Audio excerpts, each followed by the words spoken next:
Perspective is what skews your emotions towards a situation. When I was playing minor league baseball, I was making $7,000 a year. And I'm like, you make 50 grand, 60 grand a year and you're complaining about it? What are we talking about?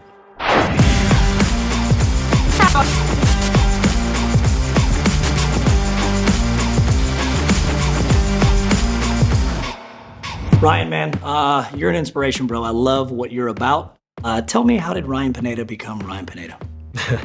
Well, I was born. They named me Ryan Pineda, but for me, all I ever wanted to do was be a pro baseball player, and so that was literally my goal the first 18 years of my life, or I guess 21 years until it became a reality, and I got drafted, by the Oakland A's, and so I never really wanted to do anything else. I think that sports kind of made me who I am in terms of discipline and work ethic and dealing with adversity and pressure and all the things that would later turn out make me a good business person and a good leader and things. So I think baseball was the biggest catalyst to, everything else we've gotten to do in real estate and business and social media. So you've accomplished so much at a young age, dude. What's next for you? Like, what's around the corner? There always has to be something like you for a champion and a winner, but you're kind of at the top, or what it feels like the top. What's next for you? I don't feel like I'm at the top. I mean, I feel like I'm just getting started. And I think a lot of people feel that way too, who are successful, because we're always striving for more. So I guess for me, the next level is just constantly improving what I already have. So, there's no reason to reinvent the wheel, only just oil it and make it better and better. And then just be open to all these other opportunities that are available. I think that with new industries emerging, you have AI and you have all these things with health and you have all these, crypto and all this stuff. I'm like, all right, if you can be early in on a new industry, how can I educate myself as much as humanly possible and apply what I know about maybe current things I'm in, and utilize new things that are coming. Nice. So as a young cat, I know you're really up on your game with social, digital, all that. Give me your feeling for your business, but business in general for AI. Where do you think it's going? Where's it launching? How much are you getting into it? I've been watching it since, it started getting popular with ChatGPT over a year ago. And the amount of strides that are being made, it's pretty incredible. I was watching a video on the way here. Somebody was showing me of their AI self, which looked almost exactly the same as their real self. We're not talking like a character, like this was a legit looking human version of them. And they put in a script, it used their exact voice, it was speaking the exact script with facial expression. It for sure could fool people for being real. And I was like, wow, that's incredible. Because I've always made the joke. I'm like, I'm going to keep filming content until AI Ryan can finally replace me and I don't have to do it anymore.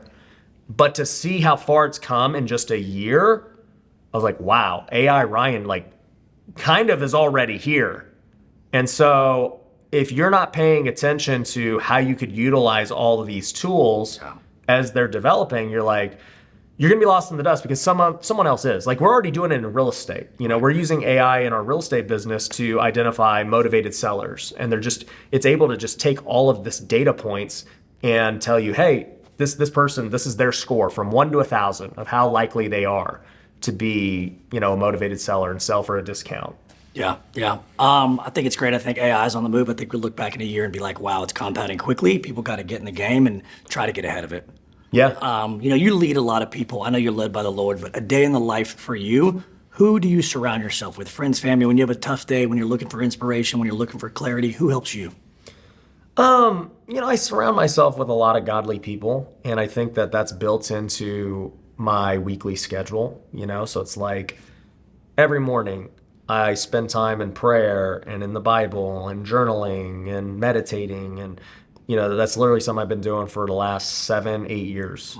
So that's a daily thing. Obviously, my wife's a believer, and so, we're always doing things together faith-wise. Sundays, we go to church. Wednesday morning, we have our Bible study at the office for anybody who wants to come around.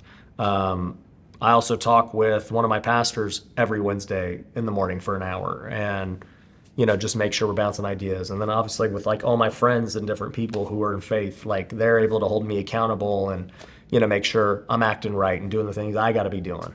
It's good, man. I love that. For real estate people, entrepreneurs, maybe mortgage people in a market right now that's tough, I feel like people need to learn some new skill sets, maybe mindsets, whatever. You knowing all this and knowing the business, what's a tip or two that you would tell people during these tough times? Because I went through the crash. I think you witnessed it or you were around it, but people are looking for some extra to get them through the storm. What would you tell people that are struggling right now to help them make through it? Yeah, I kind of talked about it at the event. It's like your perspective is what skews your emotions towards a situation. And so for me, whenever I hear people complaining about something, I'm always like, why are you complaining? Because I've been through so many harder situations. When I was playing minor league baseball, I was making $7,000 a year. Gosh. And I'm like, you make 50 grand, 60 grand a year and you're complaining about it? What are we talking about? Yeah. And so when I think about the real estate industry and lenders or realtors who are complaining right now, I look back at my career in 2010 when I was a realtor. And I'm like, well, dude, nobody had money.